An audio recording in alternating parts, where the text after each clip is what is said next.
যতগুলা প্রেম প্রীতি যা কিছু আপনি দেখেন না কেন, একমাত্র স্মার্টফোন, মোবাইল। কথা বলেন ঠিক কিনা? একমাত্র এই মোবাইল। পরকিয়া তো কেন হয়েছে? ও আমার বাবারা যাদের বয়স 80-র উপরে আছে, আপনাদের জমানা কি এত পরকিয়া ছিল? পরকিয়া ছিল? নাম গন্ধ ছিল না। আজ সমাজের মধ্যে স্ত্রীকে বাসায় রেখে যায় স্বামী, প্রবাসী জমিনে চলে যায় তাদেরকে সুখ এবং শান্তিতে রাখার জন্য, টাকা ইনকামের জন্য। এদিক থেকে আমার মা বোনরা এদিক থেকে পরকিয়ার মধ্যে লিপ্ত হয়ে স্বামীর হক নষ্ট করে। কথা বলেন ঠিক কিনা? একমাত্র কিসের কারণে? এই মোবাইলের কারণে। আজকে এত আমার মা বোনরা গার্মেন্টসে এত কাজ করে কেন?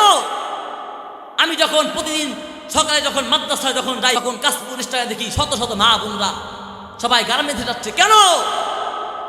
আজ এই অবৈধভাবে প্রেম করে বিবাহ করার পরে দেখা যায় একসময় ডিভোর্স হয়ে গেছে, দেখা যায় ছেলের জীবনটা নষ্ট হয়ে গেছে, মেয়ের জীবনটা নষ্ট।